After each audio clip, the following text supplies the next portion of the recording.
And you're good.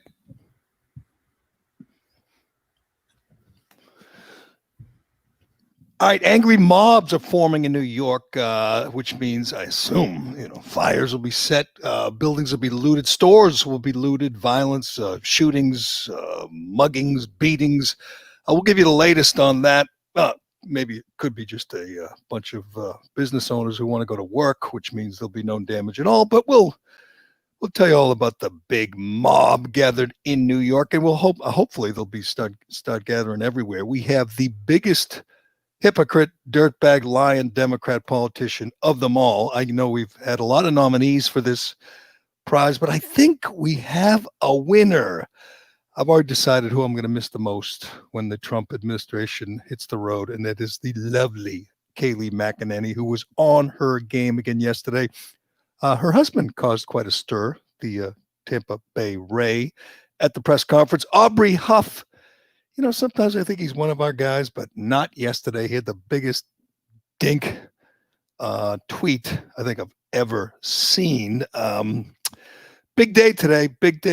It's the 44th anniversary of the debut of Rocky 1, the second greatest sports movie ever. We'll tell you who the American Film Institute thinks is number one, and it's a joke.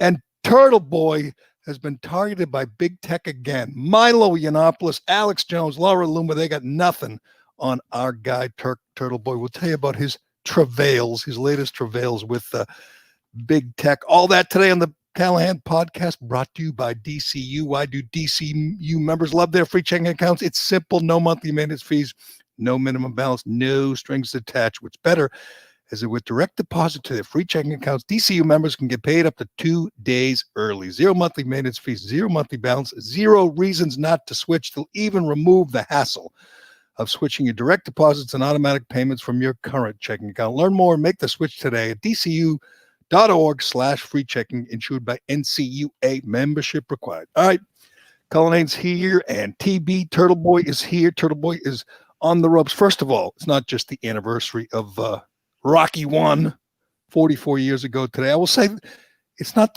my favorite movie ever, but had the biggest impact on me ever. I was one of those people that, went out and one of those kids that went running and drank raw eggs and tried to be Rocky for, a week or two. Yeah, okay, right. As a kid, we all did back in the day, but it's also Cullinane's birthday. I guess I got to give you credit. Oh, happy birthday. Thank you. Yeah, I'm not a birthday guy. A birthday guy. I only saw 73 tweets at 6 a.m. celebrating your birthday. I'm a Twitter engagement guy. If they're going to tweet at me, I'll show them some love. That's all. But I'm not a birthday show him some love. You were looking for a little pat on the back.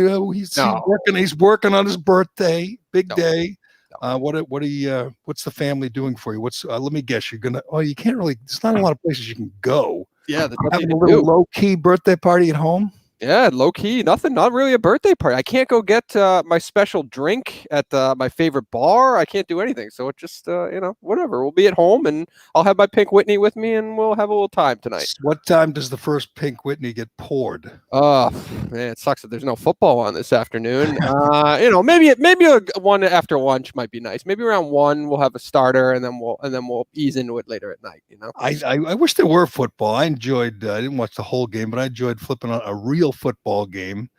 It wasn't a great game, but it was competitive. Baltimore Ravens beat the spread and cost the bookies in the casinos a lot of money because nobody thought they had a shot. Everybody, hey, on this show, we all made our picks, and Shattuck, who's our handicapper, he picked the Steelers. I picked the Steelers. So did Cullinane. We were all wrong. The Ravens, led by Trace McSorley off the bench, beat the spread, covered the number, and it was mildly entertaining for a Wednesday afternoon game. It wasn't bad, but see, Turtleboy doesn't know this because his cable company shut the cable off.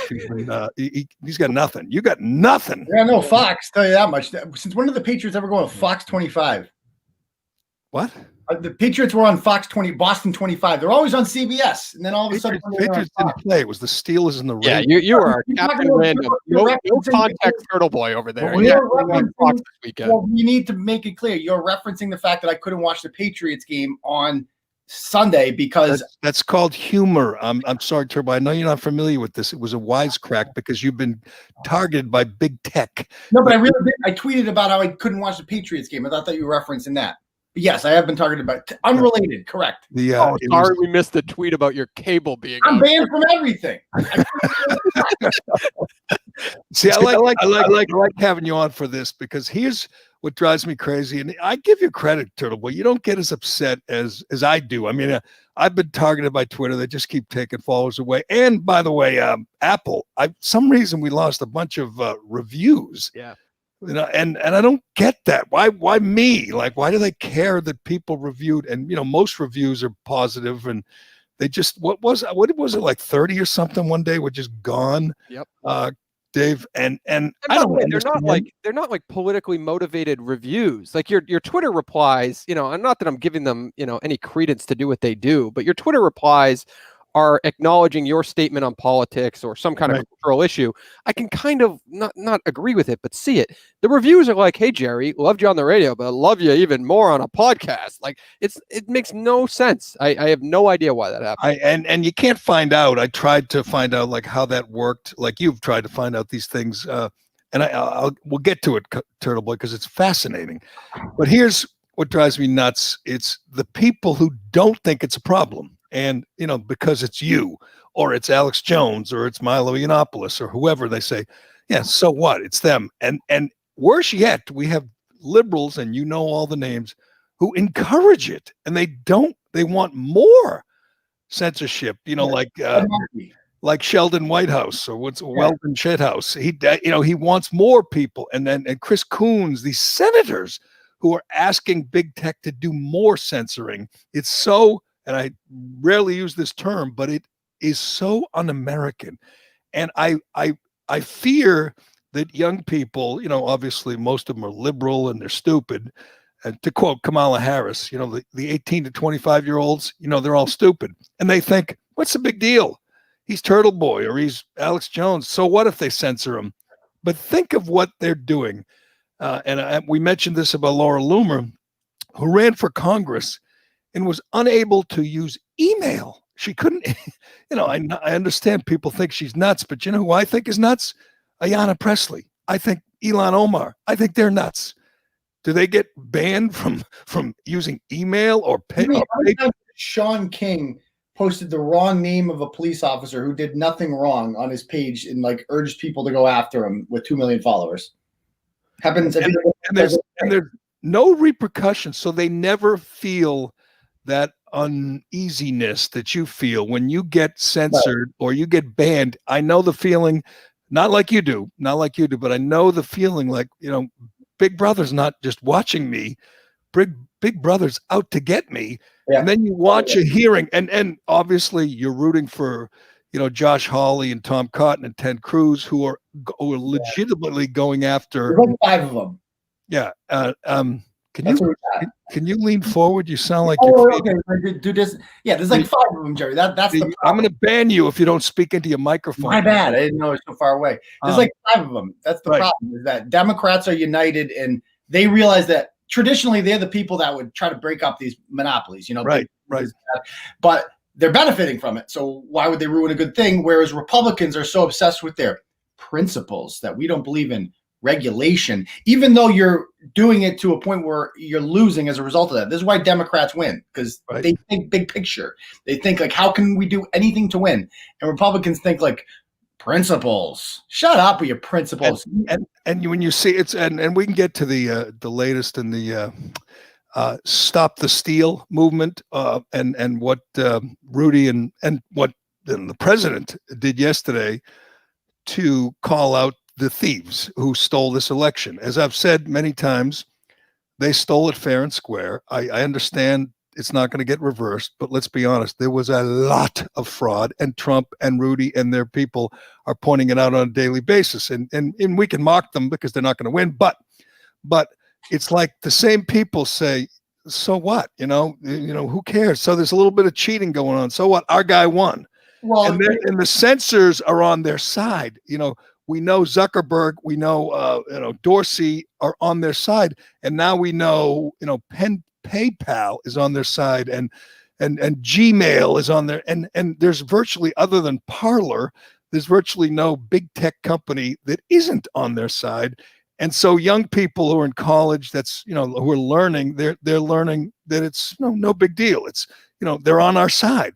When you listen to these senators and congressmen, it is amazing how few really cherish, really value free speech and you know, the American principles. They say, well, so what? What Turtleboy did was wrong. I didn't like it. So shut him up, ban him. Don't let him speak. It is scary, but even makes it even scarier, Turtleboy, is how few people, at least on one side of the aisle, think it's a problem.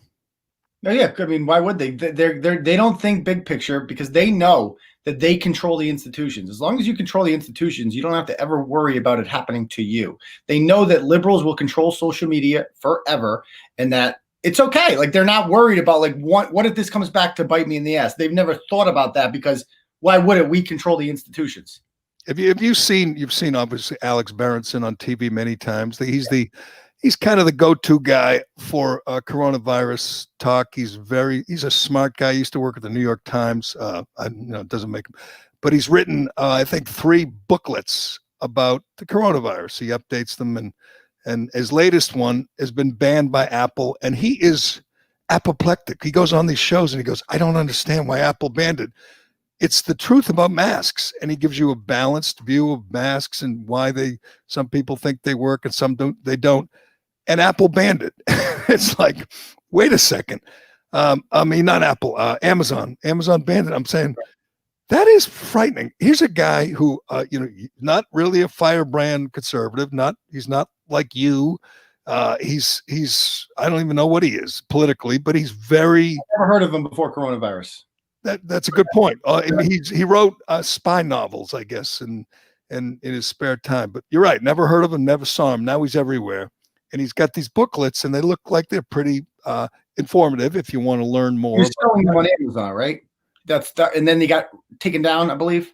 On Amazon, yes. Right. The big problem there with all these companies is, like, their goal, traditionally, a company's goal is to make as much money as possible. Traditionally. But the problem is, all these companies have adopted this idea that they have some sort of social responsibility. No, you don't. You have a responsibility to make as much money and line your investors' pockets as you can. That is your job as a company. But instead, because Alex Berenson's book would probably sell tens, if not hundreds of thousands of copies, and Amazon would get a cut on every single one. They're literally just pissing money away because, we have social responsibility, Jerry.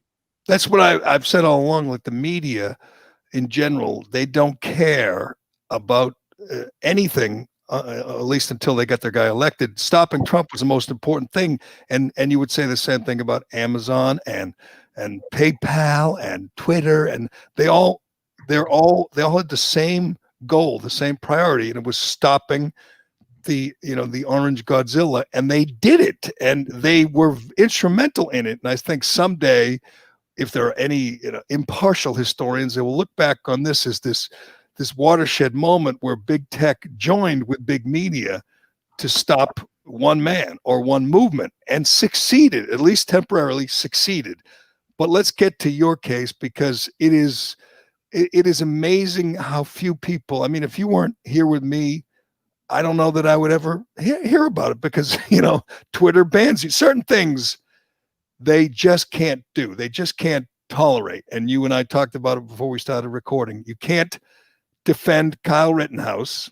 You can't question masks or social distancing or lockdowns. You can't question the conventional wisdom, or at least the institutional wisdom on fighting the virus. And you can't bring any balance to the discussion about transgender issues if you don't buy in completely and think that Elliot Page is a national hero. There's no place for you on social media, with the exception, I guess, of Parler. But if you're going to question, transgender, the bathroom bill, or boys identifying as girls and dominating girls' sports, you want to talk about that? You have one choice. It's not a choice. You have one way to go. You're either all in or you are banned, as we well know. But now we got people getting banned by different big tech companies, and they don't even let you know. They won't even let you know why. So you've been banned by obviously Twitter and Facebook in the past. You've made comebacks. You've been banned. You've made comebacks. In this case, it's PayPal. And the most interesting thing to me about this latest move by big tech is they refuse to tell you why. You're banned because you're Turtleboy, I guess, but they won't tell you why you're banned, correct? That's correct. I called their customer service, and they made it very clear to me that this is not a mistake. There was a thorough investigation. Because that's what I said. I'm like, I think you made some sort of mistake. They go, oh, no. We've looked into this. This is we know about you. We know you're on a. It's very clear I'm on their list. Like which I'm almost flattered by, because I've reached like crazy Laura Loomer status, Milo status. Like, it's kind of cool to be thrown into that group of dissidents. Even though I think they're a little bit crazier than I am. But well, I was actually, to that point, I was actually going to ask you, because you've researched this, like, how much is controlled by an actual human? Because you can narrow it down to a certain extent. Like, you can automate AI, all that good stuff. Yeah. Get down to, I know what Turtleboy does on the internet, and I narrowed it down to, all right, here are 50 problem people that use my service, and now I have to have a human being monitor their actions, right? Yeah, you would think so. And I used to think that about Twitter and Facebook, because some of the posts that were taken out were so ridiculous. And I'm sure there is some automation into it, but I feel like I'm kind of selling myself short when I say that. I feel like I might be on their list. I might actually be on their list. They might actually know who I am. And it's flattering that these douchebags would want to ban me from their platform. I'm clearly doing something right. So I'll wear that as a badge of honor. And I will find a way around it. I mean, I've already got a donation button up there. Like, we'll survive. People will freaking send me money orders. Like, I'll go around passing a boot around to survive if I have to. Like, I've overcome worse than this. So bring it on, PayPal. And I give you credit. You have the best attitude. I'm not sure I can handle it. I might be at the breaking point if I were you, especially they're messing with your livelihood. This isn't just some wacky guy tweeting about about Elliot Page and or Bruce Jenner or whatever, and they're saying no, none of that. That has been removed, and you've been suspended, and go about your life. This is your life. And I've said it many times, and I mean it. You're the best reporter in New England, one of the best in the country. You break stories that many media outlets, including, of course, the Boston Globe, wouldn't touch. The Boston Globe is in the business of suppressing the news that Turtleboy breaks. You're anti-establishment. They are the establishment, and they will never criticize or even take a stand on this at all for free speech. They will never take a stand for free speech. The Boston Globe is much like the New York Times and the Washington Post. They support the suppression of free speech. That's the scary point we've reached at this point in time. And I don't know when it reverses course. It's going to get worse. Obviously, people voted for lockdowns. People voted for big tech. I mean, not 80 million, but at least. I didn't vote for big tech. You know why, Jerry? Because Donald and the transgender thing, these are great issues. These are winning issues. But the problem is Donald Trump did not make it an issue. This should have been brought. You know what they should have said? Like, when he was asked about climate change, he should have said, nobody cares about climate change. Let's talk about something that actually affects people who have daughters. Let's talk about transgender athletes in sports. Let's talk about big tech censorship, about the right to use PayPal and the right to use some of these things. They're against this. Why? What's Joe? He never brought it up because Trump always fell into the same bullshit trap that the media. And that's why I think you and I agree on one thing above all others, is that we are looking forward to someone else taking the mantle, taking the baton, and advancing the cause of Trumpism. Yes. But that person is going to be smarter than Donald Trump and more articulate than Donald Trump, because it was frustrating watching him debate, because he thinks he's a great debater, and he dropped the ball so many times. And obviously the game was rigged, and you had Biden's stooges like Chris Wallace, as moderators. And you're right. He should have, who did that was Mike Pence. Mike Pence that asked some stupid question about climate change, trying to trap him. And he would say, I want to go back to whatever, because Mike Pence is smarter. And if the next guy, whether it's Kristi Noem or Ron DeSantis or Josh Hawley, I think, all of the above. Will be smarter. Will they be as charismatic? Will they attract as big a crowds? No, but in that situation, they will know what the winning issue is. And you're right. I said this the other day about the transgender thing. Well, yesterday we talked about it with Shattuck because of Elliot Page. And by the way, if you call her Ellen Page, you're going to get banned from Twitter. You have to call. But if you ask if Elliot Page is now a heterosexual male, is that what he would be? Yes, he was a lesbian and now she's a man, so now she's a heterosexual male. He's just a straight white guy at this point, isn't he? Gay. Wikipedia says he's a gay male now, but he's not a gay male because he's married to a woman. This is the same chick, by the way, who about a year ago went on the Stephen Colbert show and cried about Jussie Smollett. She had one of the greatest Jussie Smollett. Oh my God, in my heart, it goes out to him. These are the kind. If you believe Jussie Smollett, you're mentally unstable. Like, this one's clearly not stable. These are theatric people in general in Hollywood. Right. They're attention seekers. This is what they do. All she's doing is just reiterating that, like, transgenderism might be a mental issue. I want to get to that. See, Cullinane, see if you can get this rant because it's great. She was on. You said it was Colbert, right? I forgot about it. I heard it last night. It is unbelievable. She's crying and blaming Mike Pence for what happened to Jussie Smollett. But first, I need to hear your story, a little bit more about your story, because this pisses me off when people don't think it's a big deal. And I've heard, Tucker's done this and others, Laura Ingraham done it, but not enough. And here's why. It's because people think, oh, you're not allowed to tweet. So what? Facebook has limited your reach. So what? But it goes beyond that. And there will be a point, and you'll be our canary in the coal mine. No more PayPal. What else? And no more email. We pointed out Laura Loomer couldn't email her, the people when she was almost, when she's running for Congress. They can ban you from Uber, or they will. Uber is another left-wing outfit. They can ban you from obviously Lyft. You can't order food. You can't charge. How soon will it be? And now we're in this credit card society where nobody takes cash anymore. So if the credit card company or the bank doesn't like you politically, they can ban you. What's stopping them from doing that? I mean, you could get banned from everything tech.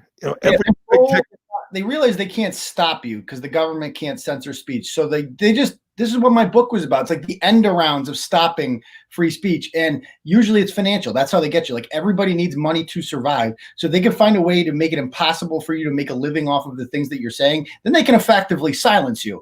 And, they tried with Facebook because most of my traffic came from Facebook. They got that page taken down. Traffic decreased. They got me banned from Google AdSense. So and they have a monopoly on digital advertising. So Turtleboy Sports effectively doesn't make money, which is why I had to create TV Daily News and clean it up so I wouldn't get banned by Google AdSense. Then I got to create, then I'm banned for Twitter for life. And I got to buy a new computer and use a different thing to even sneak onto Twitter. So it's all this is why, because you break stories. I mean, you're political, obviously, and you're, obviously on the wrong side of the aisle. But, I am too. And they don't, there's lots of people, and we talked earlier about like Ben Shapiro. They don't do that to Ben Shapiro, or Michael Knowles, or, even Dan Bongino. There's lots of outspoken conservatives that they really don't mess with like they're messing with you. You're right. You got lumped in with the lunatics, the Milo and Laura Loomer and Alex Jones, which is a compliment. Your profile has been raised, but it makes your life difficult. And they pick on the people like you as opposed to a Ben Shapiro. Maybe they'll get to him next. I doubt it because they don't go after Ben Shapiro. First of all, he's not nearly as controversial as they say. He's pretty milquetoast and safe in general. But they know that taking down a guy with 3.4 million followers, that's too big. They can go after me because I'm small enough and it's not going to create enough headway. You go after a conservative influencer like that, it gives away their hand too much. They can't do it. So they try to go after people, like that guy Carpe Donktum, the one that made Trump memes that he retweeted. You see a lot. That's one thing you don't want to do. You don't want to get retweeted by Trump. That's how you get on their list. Oh, geez. And people generally are honored. They say, "Oh, got retweeted by Trump," and the next thing they know, they're shadow banned. But we are hoping. Tell me this, and again, you are my expert on this, our expert. Why? What's the resistance to repealing 230?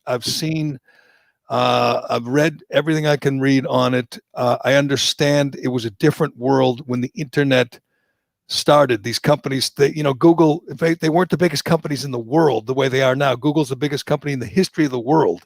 And it seems to me that they are defying the government, or defying, parts of the government, defying the Senate in this case, and saying, go ahead, do what you want. They are so big, they don't care. So why don't we repeal 230 and at least give, someone like you a fighting chance? I mean, because I think conservatives are so against regulation, and half of the conservatives in the Senate are owned by Google. They all take Google money. They're not going to go after these companies. There's like 5 guys. There's them all. It's like Josh Hawley, Ted Cruz, Tom Cotton. There's like 4 or 5 of them. That's it. Matt Gaetz. That's all we have fighting for us. Democrats are championing it on because it helps them out, obviously. And it's Orwellian. I mean, so now they're going after the first they go after social media. They can't silence you that way. Okay, well, let's go after the financial institutions that aren't really even doing anything. They're just the medium that exists so that you can exchange money between willing people in this country who are willing to pay money for this service. They're like, no, you cannot pay money for that service. We won't allow it to happen. So then you have to go to a different financial institution. But what if they go after them?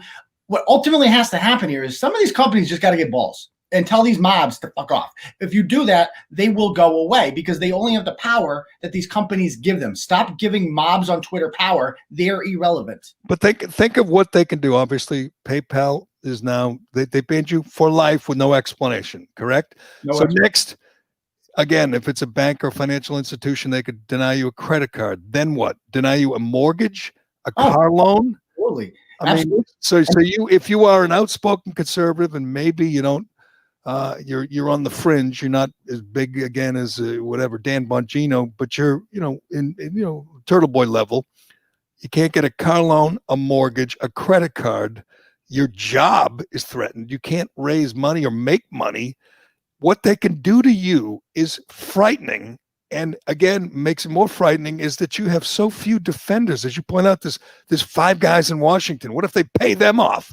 So anybody who steps out of line, anybody who questions, I don't know, the recount, the transgender issue, anyone who says Kyle Rittenhouse was acting in self-defense. Well, you want to hear a funny story about this? So I have a couple contacts at the Daily Wire, and I contacted them when I was banned for Twitter for life, and I said, "Are you guys interested in doing a story on this? I kind of have a big platform. I'm a bit of an influencer out here. Are you interested in writing about this?" And they ran it through, and the person I spoke with was going to do a story on it, and then it was basically crushed because they said, we don't want to attack Facebook and Twitter too much because that's where we get most of our views from. Ben is a really big influencer on there. We don't want them coming after us. So that's what the Daily Wire, that's what Ben Shapiro is, just a gutless hack who is willing to go along with the establishment in order so they don't come for him next. Well, isn't that the goal? If the goal is to not just ban you, but to intimidate others, to say, to be a coward.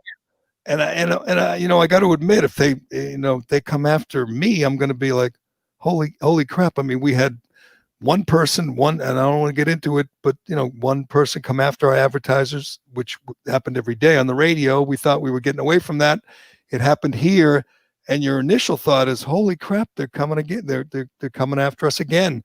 And you say, can't we, we're done on the radio where we thought we could say and do what we wanted, and now they're coming after us on the podcast. And we're thinking, at what point are you allowed to speak your mind? Are you allowed to just have the freedom to form an opinion and articulate it without someone saying, no, that's not the right opinion? Yeah. You're on. This is on Apple, Spotify, right? Yeah. Right. Spotify's woke. They've taken some Rogan contact down. What happens when you get on their radar? Well, that's what I was going to say. Like ours, not that that's a fortunate situation, what happened to us, but like Turtleboy, your career, you've said this, is based on social media, right? Driving traffic from social media to your website and taking donations from listeners that you need to be on social media platforms to get said donations. Right. Like, it's literally your career. And you're lucky that you're one of the savvy ones who knows how to work. I mean, you're an idiot, but you know how to work around those problems. Yeah. They give up, they lost their job, basically. Like you just have somebody else run the Twitter account. That's not me. Like that's my way around it, or we'll figure something out. Like because people, the turtle riders also feel censored in this, and they are in effect because the social media company is telling them, no, you can't read that. You can't donate to that. Even though you want to, we're not going to allow it to happen. And people aren't going to put up with that. They're going to find a find a way around it. I got one guy that literally sent me cash in the mail. I wouldn't recommend doing that, by the way. Cash in the mail. I'll take it. That might be the only way you can make a living. Like Bitcoin. You got to go cryptocurrency. And I do think when you see a warning label on a tweet like they do to every single Trump tweet, I don't know if you saw the numbers over there in the campaign. Twitter put a warning label on 325 Trump tweets. 0 Biden tweets. Not that Biden tweets his own. I mean, Biden's are like fortune cookie messages. It's just some hack who says, "Oh, we're all going to come together, and we are the light. They're the darkness." It's just worthless. So, I mean, there's no reason to put a warning on them. But putting a warning on makes it more likely people will read it. Banning it makes it go away. I mean, they can ruin you. They can ruin. They're not going to ruin me, Jared. I'm not going to allow it to happen. They can just gave you the whole list of things they can do. They can make it impossible for you to get a credit card, a car loan, a mortgage. We'll figure it out. I'll build my own car. Like we'll do it. Trust me. Somebody will make me a car. There's turtle riders out there could probably make me a car. Like we'll figure it out. Like the people united, when they feel censored, they will rally together and do it. And I have no problem being the martyr for free speech. I will be the leader of this movement. I give you credit. Do you ever think of how much easier it would be if you were, what's a liberal equivalent of you? Yeah. Obviously, the people who work at the Boston Globe and think they act like real jobs, they think they're actual journalists when we know they're just hacks and they're like charity cases. John Henry has it as a vanity project for his wife. It's not real journalism. Same with the Washington Post, by the way.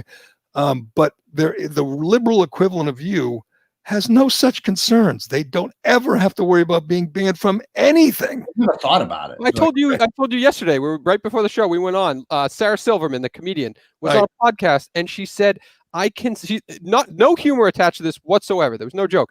I can say play it, because it's unbelievable. I heard it's unbelievable. She just says, we're liberals. We can say anything. It's incredible. She admits she can do or say anything and never has to worry. That's a great point.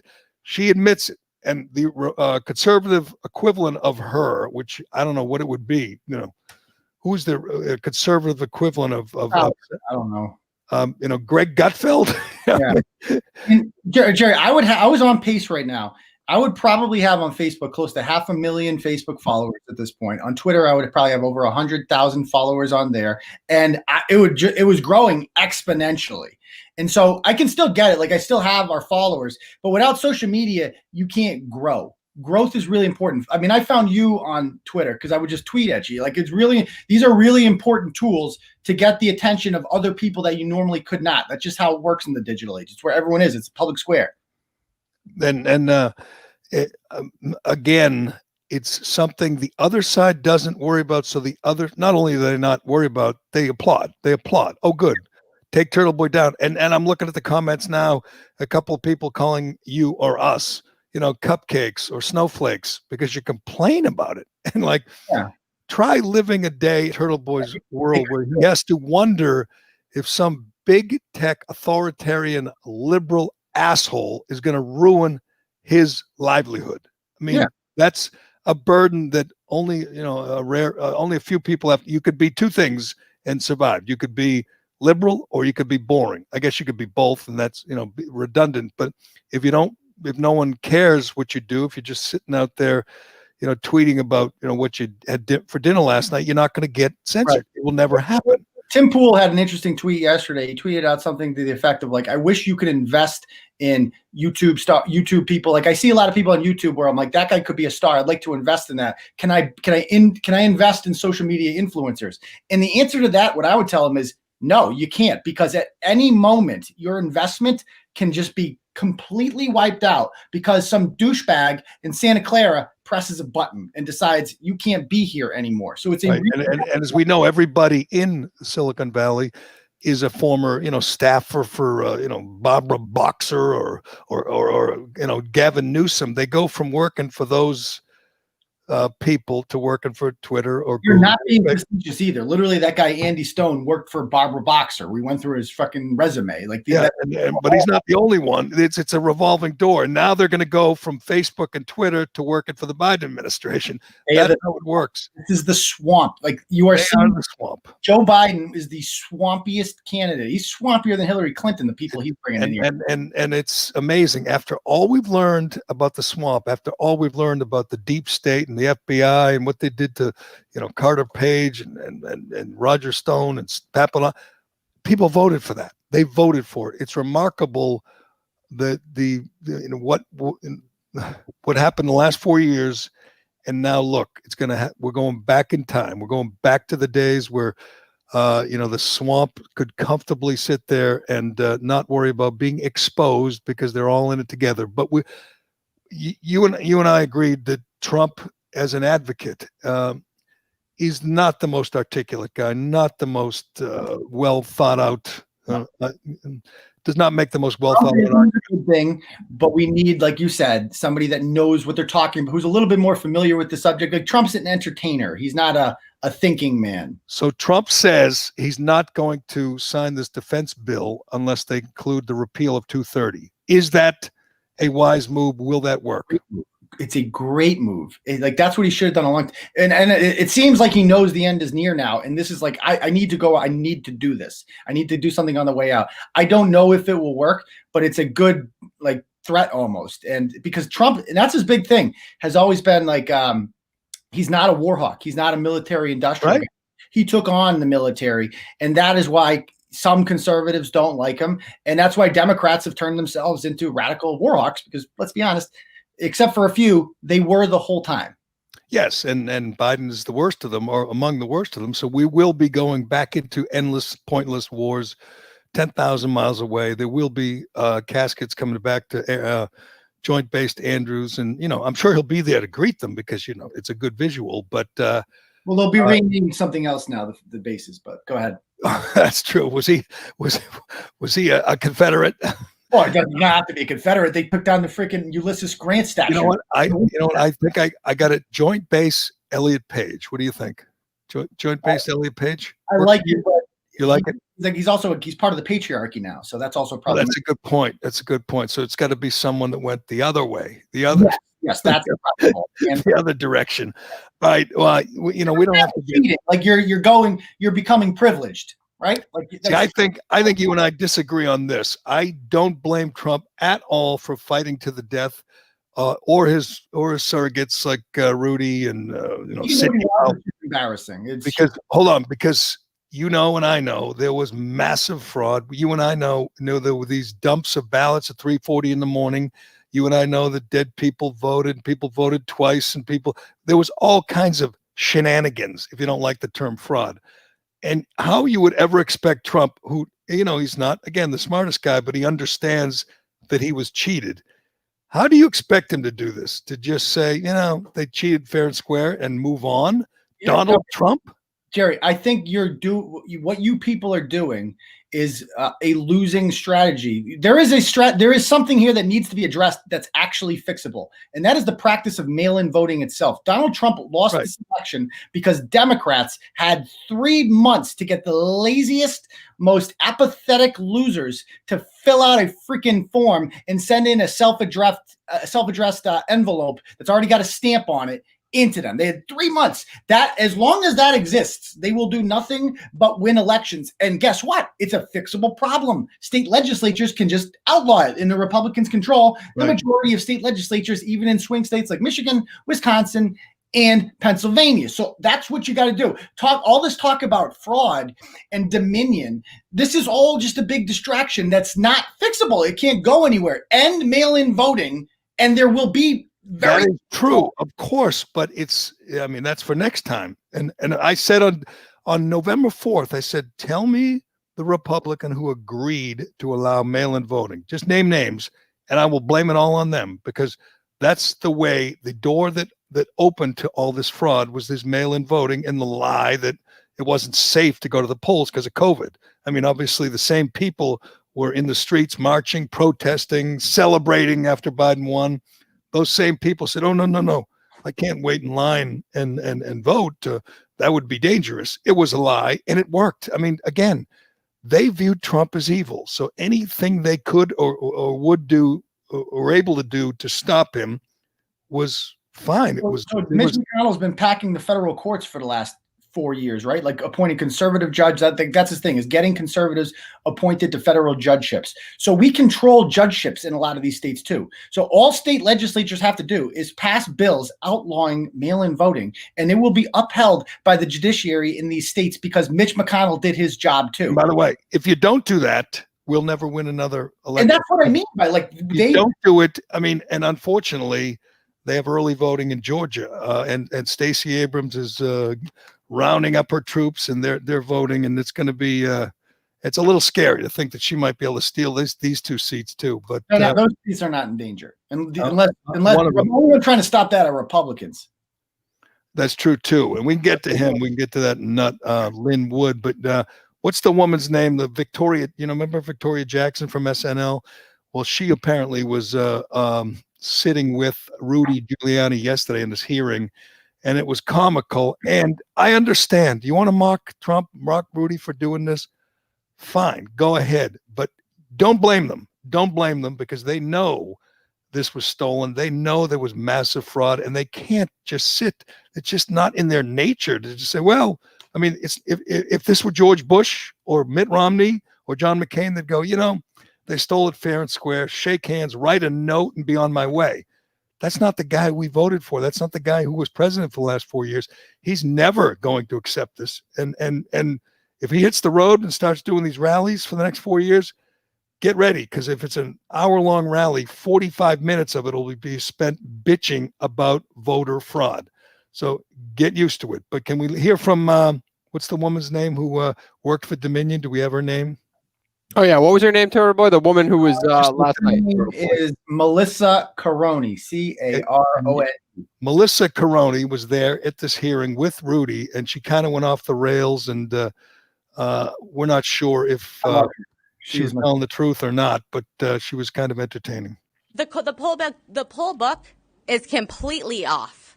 Completely off. Off by 30,000?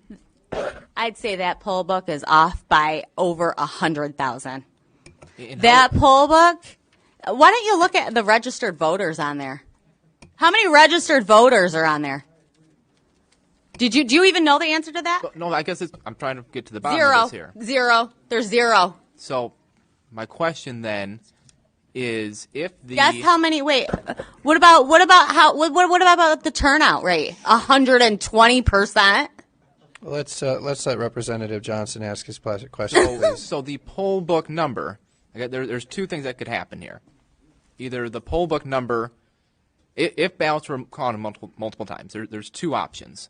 Option number 1 is that the poll book numbers are not going to match.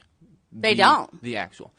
Not by thousands and thousands of votes. That's not what we see right now. Take a look again. Take a look again. Option number 2 is that they essentially were filling in names of people who didn't vote. Dead people too?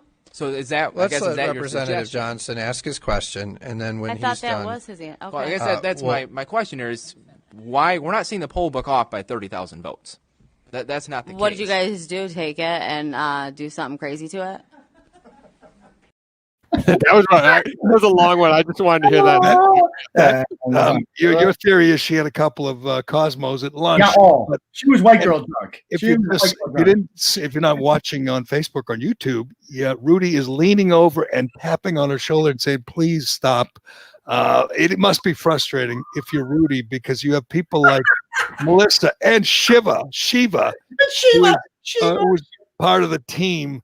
I got to say, though, Trump, and he got mocked, obviously, on all the usual places. Trump's 46-minute presentation was as good as it gets from him. He followed the script. He didn't go off the rails. He held up charts and graphs.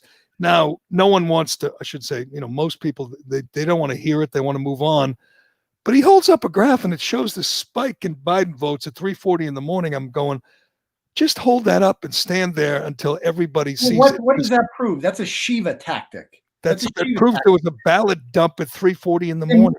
And you and I were sitting here. You and I were sitting here till midnight watching Trump build this huge lead, and it disappeared like that. Yes, I know that, Jerry. But if you got a ballot dump from Cambridge, you would have the same exact effect. That's not exactly surprising that ballot dumps from urban shitholes ended up with a Democratic spike. That doesn't prove. I've never seen it. I've never seen it. Usually, when a guy's up double digits with 84% voted, you've never seen mail-in voting. You've never seen mail-in voting, and that doesn't mean that they cheat. Well, we have in some places, but you're right. It was. We can all agree that it's all the Republicans' fault. If they agreed to mail-in voting under the pretense of COVID, they blew it. They should have known. They should have seen this coming. It must have been a big celebration at the DNC the day they said, "Oh, good, we got."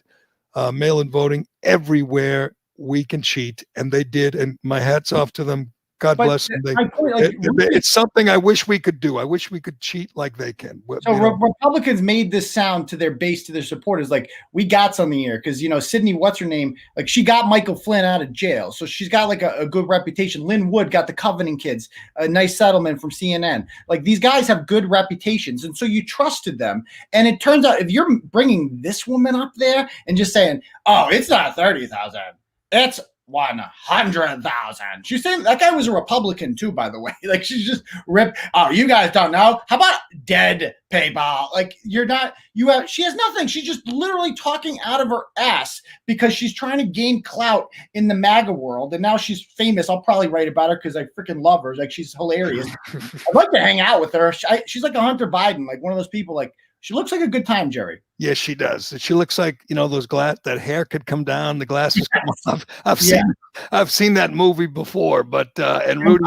I'm pretty sure she's not a DUI virgin. I'm willing to bet she's all the states will certify the electoral, the electors will vote on the 14th, and all this will be over. But for the rest of our lives, we will know, because there will be proof, there will be evidence that they stole this one fair and square. I'm going to leave it at that. I don't know what else to say. There's vast amounts of cheating and fraud out there. We've seen it. We've heard it in Nevada, in Pennsylvania, in Michigan. But, they did it. They accomplished their goal. They got they got 80 million people to vote for a guy that nobody cares about, that nobody likes. It's amazing. It goes down in history as the most popular presidential candidate ever, Joe Biden, who won't even make it to run for re-election, as we know. As long as he keeps playing with his dog, and getting hurt. But anyway, my prediction is every month or so we're going to have a new Joe Biden injury, and they're going to run out of ways to say he hurt himself. It's going to be, "Oh yeah, he hurt himself working out in the gym," and it's going to be a competition with fat. He's going to be walking into walls. He's going to be, getting out of bed, tying his shoes. He's going to like break a hip, and we're going to say, "Oh, he was sparring with Corn Pop in the gym or something." But get used to it. Get used to it. All right. Did you see Kayleigh McEnany yesterday? Who is just, I'm going to miss her. I know she's not really going away. She'll be around for the rest of our lives. She's 32 years old. But yesterday she did a press conference, and I love this when they do this. They bring out the video screen, the TV screens, and they start showing all the hypocrisy of the Democrats during COVID, and they remind everyone what kind of lying, hypocritical assholes we have making the rules and restrictions, which by the way, Kayleigh McEnany does this presentation, and I don't think she included the mayor of Austin, Texas, who is my new choice of the biggest lying hypocrite out there. And again, there's a lot of competition between Gavin Newsom and Lori Lightfoot and Gretchen Whitmer and Karen Polito. They're all full of it. They're all liars. They're all hypocrites. Marty Walsh, like, you forget, like, both Cuomo brothers, every single person who's told you to stay home, you got something out there of them not staying home. Except one, and I'm counting on you to get this, is Charlie Baker. I predicted 6 months ago he would get caught visiting his father in the nursing home. I guarantee he's done it. It's your job to catch him doing something. Could you get on that, please? I can try, but I feel like Charlie Baker's pretty well protected. He's a sharp guy. He's a CEO. Like, he's the kind of guy that knows how to cover his tracks. He's no Karen Polito from Shrewsbury. He's a little sharper than that. All right. Well, the mayor of Austin, Texas, takes the prize, and I'm not sure you could become more hypocritical, arrogant. The Denver guy. The Denver guy. Well, what the Denver guy did was tell his people not to travel, and he was like on his way to the airport. This guy in Austin was already in Cabo. He made a speech, or did a address, on I don't know what, on Facebook or whatever. I believe it was Facebook, to his constituents, telling them not to travel. I don't know. Do we have this, Dave? Keep in mind. Okay, listen to the words, and then we'll tell you where he was standing when he did this address. Zone yet, but something we can see potentially happening. I say that because the number of new cases yesterday, 26, the 7-day moving average up to 25. Remember, we used to be at 12, trying to get down to 10. We have been kind of plateauing in the 2022 area. We're up to 25. Does that mean that we're in significant trouble?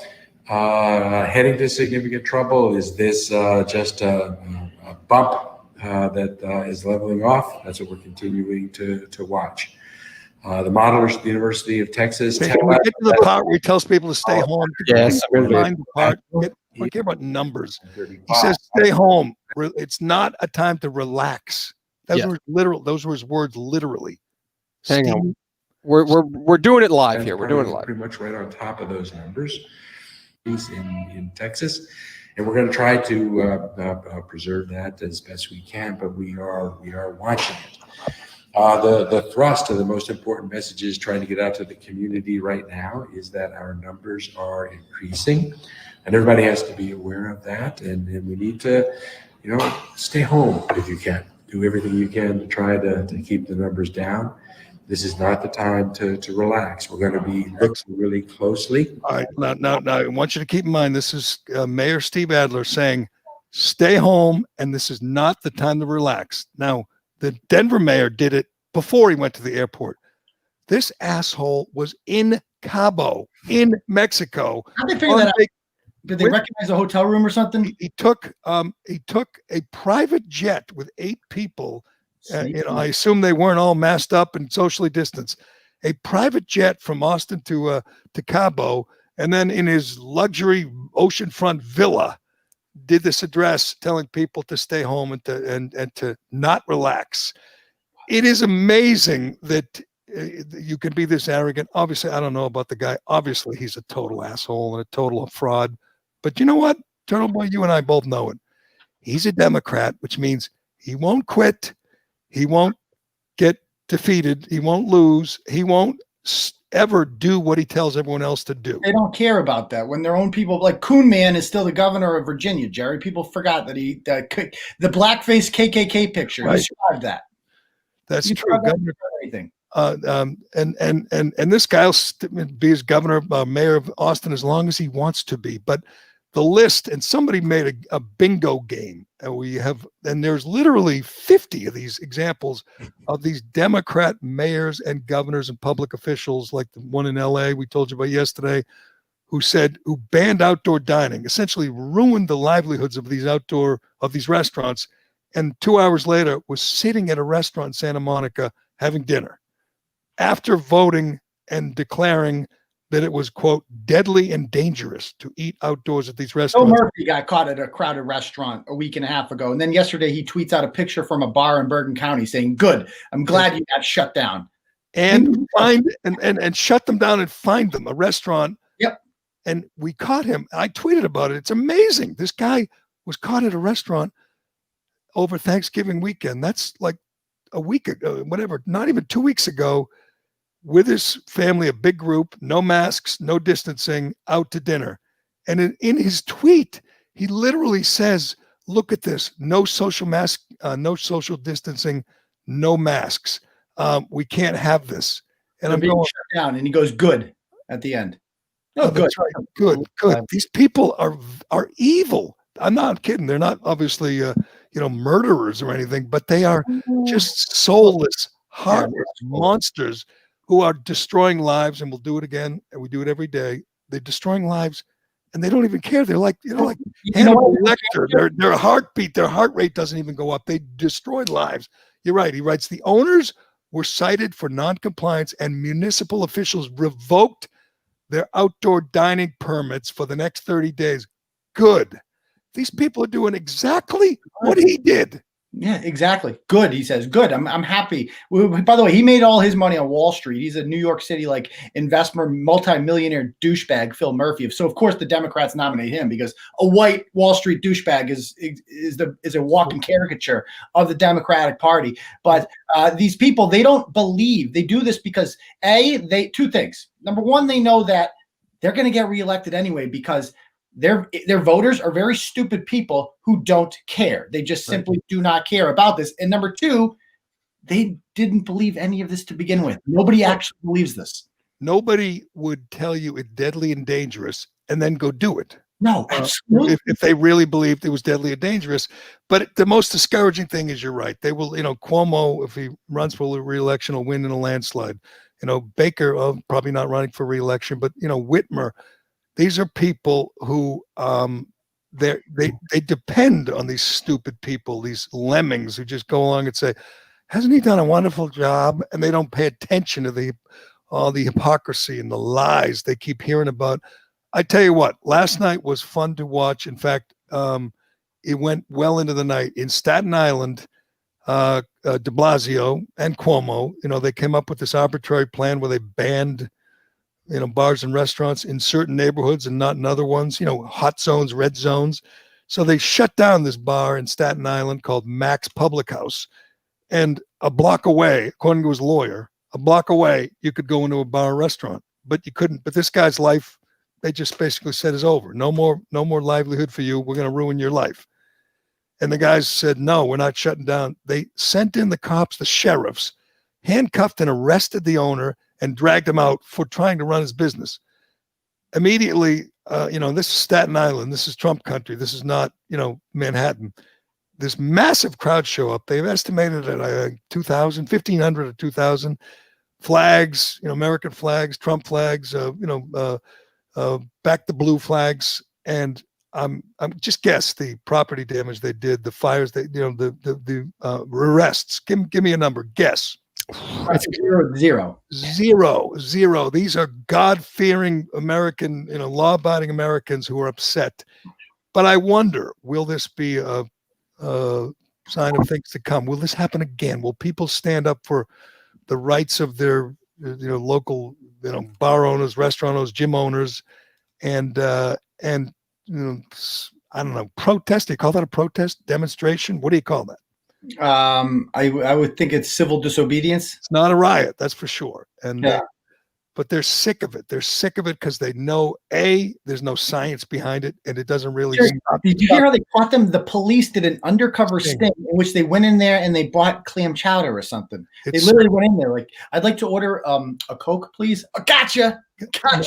And it's like you've said. I'll give you credit. You said these cops have to wake up and understand that these are the people on their side, the ones who want you to arrest the restaurant owners, the ones who want you to shut down the gyms are the ones who want to defund the police. Yeah, but the problem is that they're not the cops aren't the boss. The chiefs are the boss, and chiefs are just a bunch of political hacks for the most part too, because chiefs are appointed by hack mayors, and they have to kiss ass and have the right kind of pedigree in order to get these jobs. And so they're just. I mean, look how many police departments the chief of police knelt for Black Lives Matter. Like in Webster, you had a guy face down, completely emasculate himself, and those are the kind of people that become police chiefs. It's sickening. And I hear a lot of people say this, and I understand why they say, screw it. Stop listening to these people. Open your businesses. And that's all well and good. But I know business. I know a good friend who owns a hair salon. I had really good friends who owned a gym. And it's easy to say. It's easy for you or I to say, just open your business. And then when they come in and shut you down and fine you $5,000 and you don't have the money, I mean, it is... Well, it is difficult. It is difficult to fight City Hall in this case, even though City Hall is a bunch of friggin' tyrants, and you are, and your livelihood is hanging in the balance. It's easy to say just open up, but then when the sheriffs come in and shut you down, your life becomes even more difficult. Right, exactly. I mean, so that's why people need to. I mean, I'm sure this place in Staten Island, I'm sure they've gotten a lot of financial donations in the last 48 hours and that's essentially kind of the model that I have is like. put yourself out there as the guy who's fighting for freedom, and people will support you. They want to support you because they know that this is an attack on them. This is an attack on the customers who can't go into the bar and order the food, because why not? They're free. Why can't they go do that? Right. It's an attack on personal choice, on freedom. It's like you can go in there, you're smart enough to, social distance, or, wear your mask, or, sanitize your hands. You don't need Andrew Cuomo or Bill de Blasio, that friggin' moron, to tell you how to live your life. Eventually, people have to stand up and say, this is an attack on, personal liberty. But anyways, a couple more things I want to get to, Turtleboy, before you go back and see who else has canceled you today. Who's next? What's the next big tech company to come after you? Probably Stripe, I'm going to guess. That would be That's right. Has what's his name apologized yet? By the way, has he fallen on the sword like the Denver guy? Has Adler apologized or no? I don't know. Is he still in Cabo? He must. It's funny because he seems like he could have a real good snowball effect, right? Because he threw a 20-person wedding the night before for his daughter, that's the one that would have been the easy layup of an apology. The Cabo thing, there's nothing he could do with the Cabo. Now, can I ask, how did they find out? That's a great question. I don't know. Using the private jet thing, that's like premeditation. Yep. That's like, I can't fly, commercial because people will see me at the airport. Somebody got a picture of me. I know this, so I have no choice but to do private. And then he did it from there. They must have recognized like the background or something. Like somebody must have noticed. Well, I saw it. There's a big TV. It looks like a big suite that he's in, but I don't know, but he's a Democrat, so he doesn't have to apologize. He doesn't have to worry about losing his seat. It is amazing that, poor people, working people, whatever, like waitresses, and they'll forgive him for it because he's a Democrat and he hates Trump, and they'll move on. But I need you to catch Charlie Baker doing something. That my life's not going to be complete until Charlie joins that list of lying, hypocrite, liberal a-holes. But I do follow Aubrey Huff on Twitter. I do, and I know. He's a good, crazy. I guess you call him conservative, but he's a conservative. He takes it to another level. He's like Kurt Schilling if Kurt Schilling were drunk. He is the patriarchy. He'd gladly tell you that. He's a right-wing redneck who tweets whatever pops into his head and does not care. He swears, he attacks people. I'm surprised he's still up there. But yesterday, he tweeted this. Aubrey Huff tweets, I never understood as a man why you would date or marry a single mother if you are single with no kids of your own. Seems to me he doesn't feel he has options or doesn't value himself as a man. I'd feel like I was a backup plan helping raise another man's kids. Now you want to talk about ratioed. Look at that one. 17,000 responses, 5,000 likes, 7,000 retweets. I mean, he's got a following, man. He's got 239,000 followers. His bio says two-time World Series champ, pro God, America, guns, whiskey, and toxic. Can we talk about his tweet? Let me break down his tweet because let me defend Aubrey Huff here, if you will.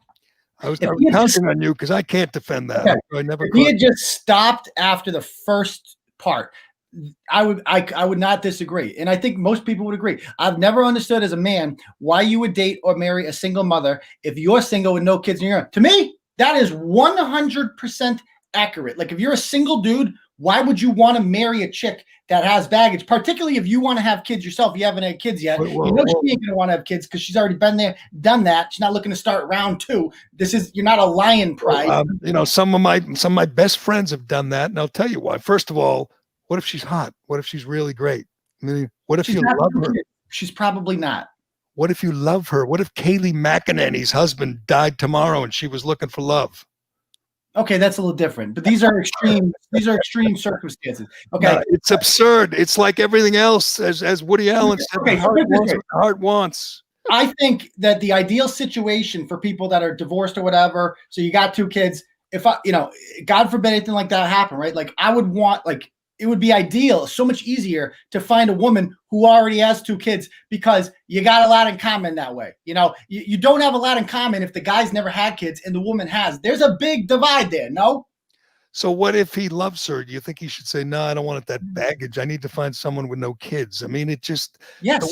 the world doesn't work that way. I think that's a reasonable thing to say. The world does work that way, Jerry. What if the kids are great kids? What if it's one kid and champ. Yeah, we throw the ball around in the backyard. Yeah, yes.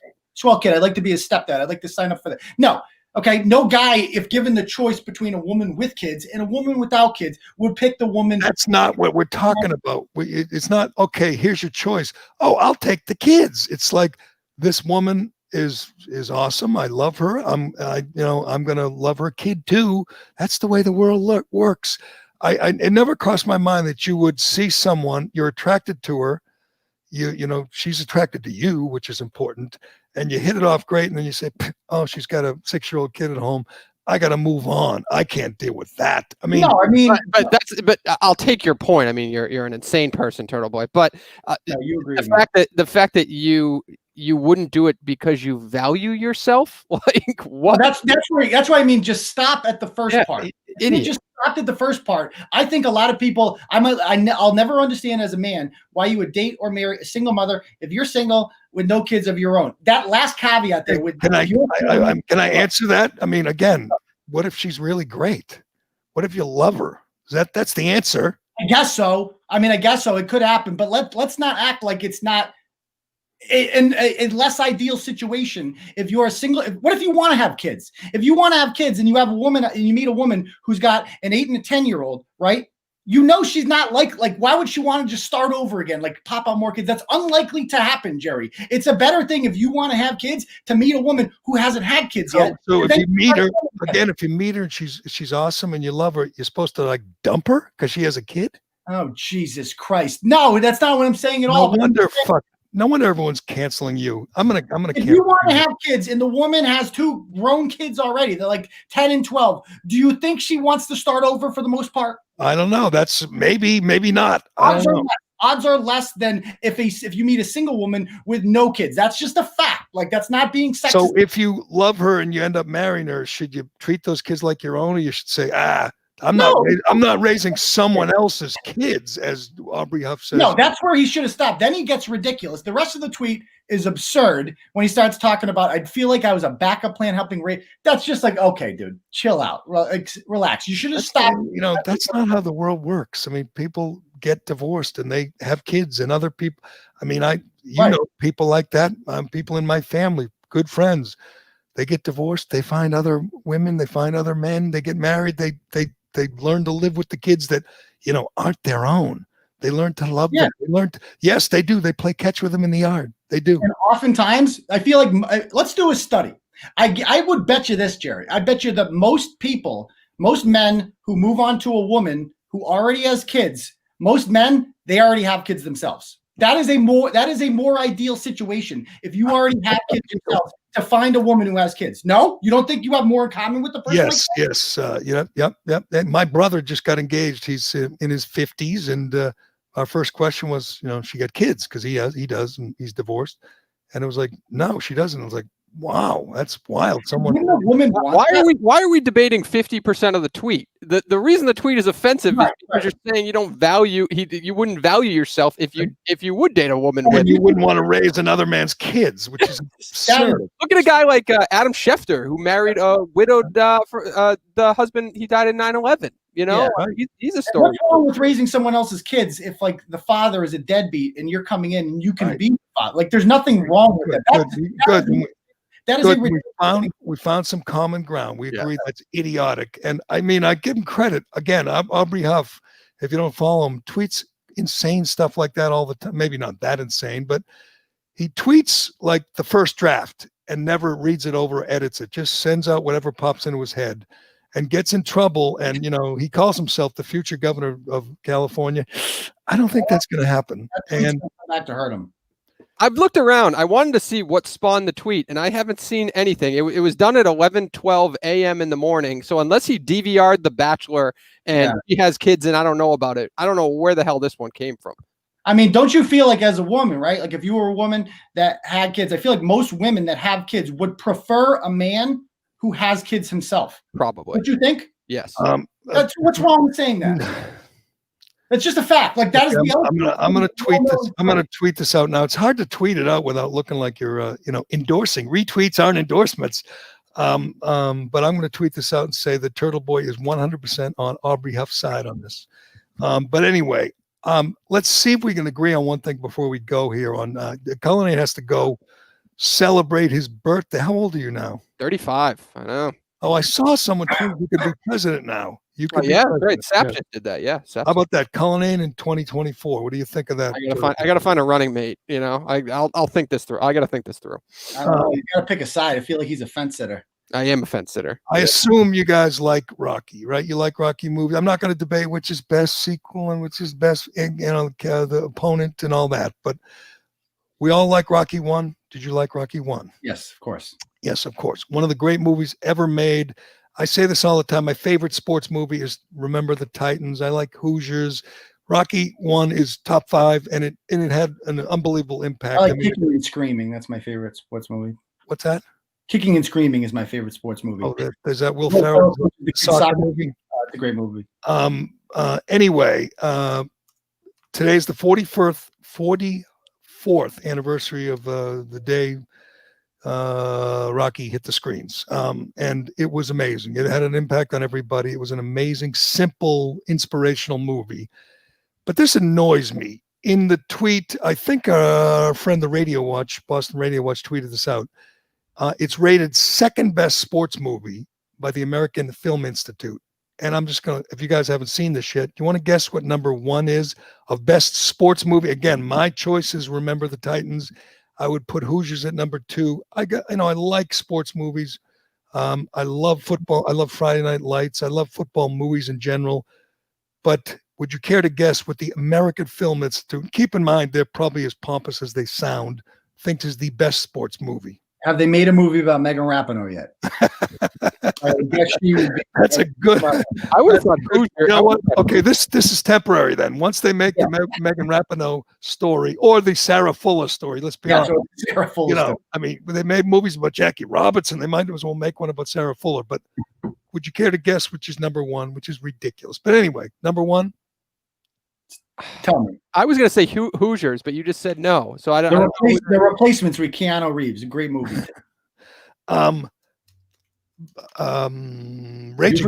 Raging Bull, number 1, which is ridiculous. Why is that ridiculous? I saw it the other day, and I'm just going to say it's good, but it's so overrated. It's so dark. It's so Raging Bull that is his best performance. No, his best performance is Cape Fear when he hides under the car and goes on the boat and he flips. Like me, De Niro's best the top 10 movie of all time in any genre. I disagree, Turtleboy. Okay, I disagree. There's never those moments where you're just cheering and you feel good like most sports movies. It's heavy. It's a heavy movie. It's about his home life. It's so depressing and it's redundant and it's dark. Obviously, it's black and white. And Joe Pesci is great, but it's not De Niro's best performance. When he's fat, by the way, he doesn't even look like, he looks like a guy with a fat suit and a fake nose. I mean, you're crazy. If you actually think like, so you like Smiles and Sunshine movies? You don't like this movie's too serious for me. This movie's too. Well, you just said you liked Rocky. Is that a Smile and Sunshine movie? I mean, he doesn't even win. I don't think Rocky is one of the greatest sports movies of all time. I think Remember the Titans a billion times better than Rocky. Remember the Titans is a million times better than Rocky? Yes. I agree. Not a million times, but it's better. It's a movie like that, you don't know how it's going to end. Like, you know exactly how Rocky's going to end. No? Let's let the birthday boy settle. Oh, let me guess, you haven't seen it. I've seen Rocky. I just wasn't into it because it was kind of later. Raging Bull is Raging Bull better than Rocky? No. Raging Bull way better than Rocky. I don't even put Raging Bull on my top sports movie list. That's good. All right, Cullinane and I find some common ground. Turtleboy, I'm glad they banned you. You have no artistic. No, don't get into the artistic. I mean, first of all, Miracle is the best sports movie of all time. Oh, good point. Miracle. You know what? I'm going to make my top 5 as we sit here right now. It's going to go Remember the Titans, Hoosiers, Miracle, Eddie, and Rocky. And Whoopi. Yeah, I used to say this, that Eddie's the worst sports movie ever made. And I saw it on a plane, so I was kind of trapped. And it's so bad, you're just in awe of how bad it is. You're in awe that they made a movie. I know Celtic Pride was bad and the Fenway movie with Jimmy Fallon sucked. But when you watch this movie, Eddie, where Whoopi Goldberg coaches the Knicks, you're in awe of how bad it is and how it got made, even though it's so freaking bad. Would you agree? You're looking at it and you're going, oh my God, somebody in Hollywood invested in this, paid these people, took the time to make this piece of absolute garbage. There should be a remake of it. Does Whoopi coach the Knicks? Is that what happens in that movie? Whoopi coaches the Knicks, yes. That's enough. And like that is the plot that was like, well, I have an idea. Whoopi coaches the Knicks. And guess what? She's got sass and girl power. and I don't even remember the end, but I'm going to guess she won. Just a guess that they won.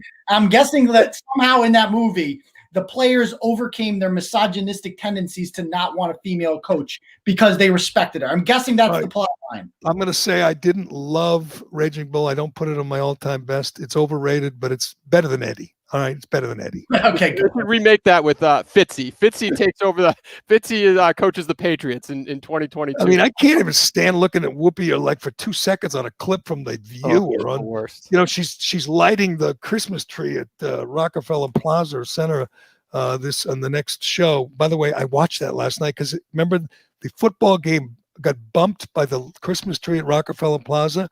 And a bunch of people singing Christmas songs. So I left the TV on, and it was as bad and as stupid as you could imagine. The Rockettes came out and danced with masks on. The Rockettes all had masks on, and they were like sequined masks.